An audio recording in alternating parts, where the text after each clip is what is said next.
23 अगस्त 2022 का दिन था। उस समय लगभग सुबह के 8 बज रहे थे। थाना प्रभारी किशोर पाल उस समय अपने क्वार्टर में थे। उस वक्त वो कोतवाली जाने के लिए तैयार हो रहे थे और जैसे ही किशोर पाल बाथरूम से नहा कर निकले तो उन्हें अपने क्वार्टर का दरवाजा खटखटाने की आवाज सुनाई दी। किशोर पाल जोर से बोला, कौन है? तभी गेट की तरफ से आवाज आई, वो थाने का मुंशी था। इसके बाद किशोर गेट खोलकर पूछता है, सब ठीक तो है ना? मुंशी का जवाब था, काफी देर से कंट्रोल रूम में वायरलेस पर एक मैसेज लगातार आ रहा है। वो मैसेज में बताया जा रहा था, थाना क्षेत्र सलियर मंगलोर बाईपास पर सड़क के किनारे एक आदमी की गर्दन कटी लाश पड़ी है। लाश मिलने का मामला थोड़ा गंभीर था, इसलिए किशोर मुंशी से कोतवाली में फोर्स तैयार करने को कहता है। इसके बाद मुंशी चला गया और किशोर भी 5 मिनट में वर्दी पहनकर निकल जाता है, क्योंकि मामला हत्या का था। घटना स्थल कोतवाली से लगभग 8 किलोमीटर दूर था, इसलिए पुलिस टीम 10 मिनट में ही मौके पर पहुंच जाती है। किशोर ने वहां पर देखा कि घटना स्थल के पास काफी भीड़ थी। वहां पर आसपास के गांव वालों की भीड़ थी। लाश के आसपास खड़े लोग इस लाश के बारे में तरह तरह की बातें कर रहे थे। पुलिस वालों के देखकर वहां से लोगों की भीड़ हटने लगी। थाना प्रभारी किशोर लोगों से पूछताछ किया। सबसे पहले लाश को पहचान कराने की कोशिश की, मगर सभी लोगों ने पहचानने से मना कर दिया। उम्र लगभग 30-32 का था। इसके बाद मरे हुए की जेब से एक कागज मिली। उसे चेक किया गया तो उसमें एक आधार कार्ड मिल गया। वो आधार कार्ड समीर नाम व्यक्ति का था। शिव मंदिर के पास रहता था। थाना पथरी हरिद्वार के नाम से था। पुलिस ने आधार कार्ड पर प्रिंट फोटो को उस लाश के चेहरे से मिलाया गया। वो आधार कार्ड मरे हुए व्यक्ति का ही था।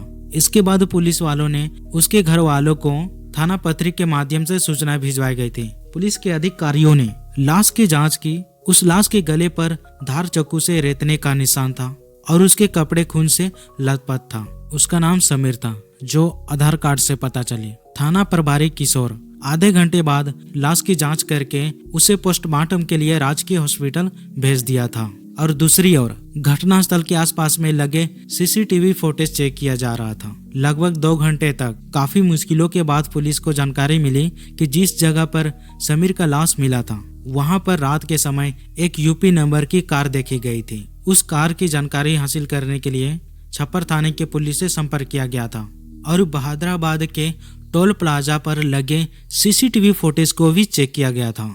उस फुटेज में कार में समीर अपने 2 दोस्तों के साथ रुड़की की ओर जा रहा था। वो फोटोज देखने के बाद पुलिस को थोड़ी राहत मिली। समीर की लाश की जानकारी उसके माँ बाप, बड़ी बहन और भाई को पता लगा। वो सभी दोपहर 12 बजे राजकीय हॉस्पिटल रुड़की पहुंच जाते हैं और जैसे ही उन लोगों ने मोर्चरी में समीर के गला कटा हुआ लाश को देखा, वो सभी लोग रो पड़े। समीर के घर वाले को देखकर वहां खड़े काफी लोगों को दुख हुआ। समीर के माँ बाप रो रो कर बुरा हाल हो चुका था। उनके रिश्तेदार ने किसी तरह शांत किया। इसके बाद पुलिस वाले समीर के पिता से इस दुर्घटना की जानकारी ली। उनका कहना था कि समीर का जरूरी काम एकड़ कंडला में खेती का था। वो खनन का काम भी करता था। कुछ समय पहले वो पंजाब में भी खनन का काम कर चुका था। समीर अपनी पत्नी नीतू और 2 बेटों के साथ खुशी खुशी जिंदगी जी रहा था। उसकी किसी से कोई दुश्मनी नहीं थी। पुलिस वालों को यह भी पता चला कि समीर की हत्या होने से पहले पिछली शाम को समीर घर से पैदल ही निकला था।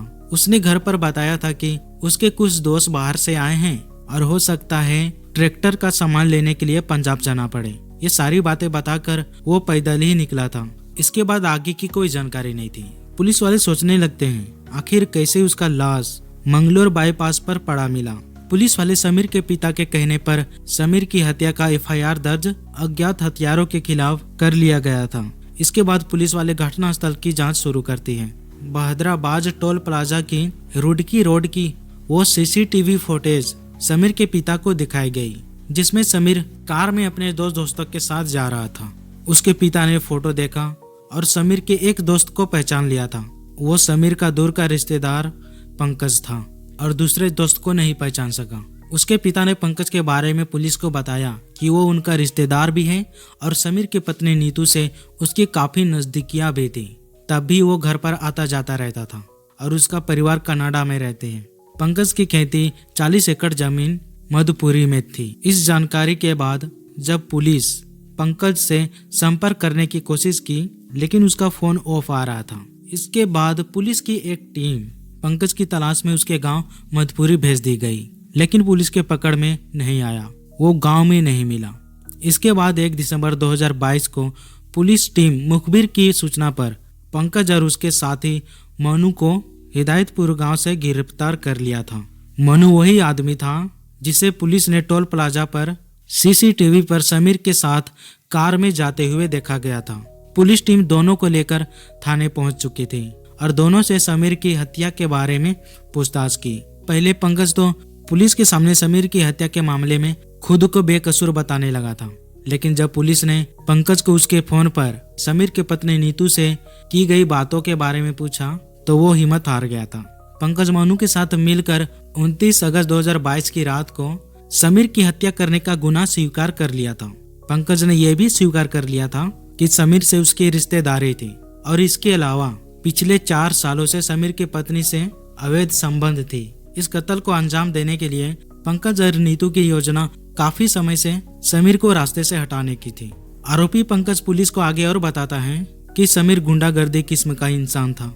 आरोपी पंकज ये भी स्वीकार कर लिया था कि उसने एक बार किसी से नकाब पहनकर समीर पर फायरिंग करवाई थी, जिसमें वो बच गया था और इसकी समीर ने पुलिस से शिकायत भी नहीं किया था। कत्ल की योजना बनाने के बाद पंकज 29 अगस्त 2022 को अपने दोस्त मनु के साथ समीर का घर जाता है और खनन के कारोबार के लिए पंजाब जाने की बात समीर से कहता है। इस बात पर समीर उसके साथ चलने के लिए तैयार हो जाता है और शाम को तीनों कार से एकड़ कंडला से पंजाब के लिए निकल जाते हैं। समीर की हत्या से पहले रास्ते में तीनों एक ढाबे पर रुककर शराब पी ली। समीर को ज्यादा नशा कराया गया था और वहीं खाना भी खा लिया था। समीर नशे में धुत हो गया था।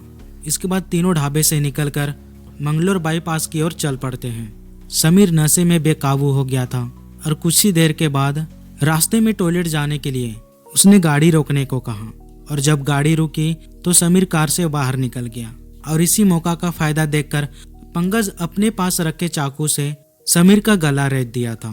फिर समीर को वहीं उसी हालत में छोड़कर वो दोनों कार से वापस अपने घर चले जाते हैं। दोनों के बयान पर समीर की हत्या में पंकज का साथ देने वालों को भी पुलिस समीर की पत्नी नीतू को भी गिरफ्तार कर लिया था।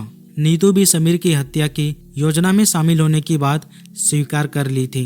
अवैध संबंध के कारण नीतू एक तरफ अपना हंसता खेलता परिवार भी बर्बाद कर दी थी और दूसरी तरफ वो भी इस हत्याकांड में शामिल होकर सलाखों के पीछे पहुंच गई थी। अभी तीनों जेल में कैद है।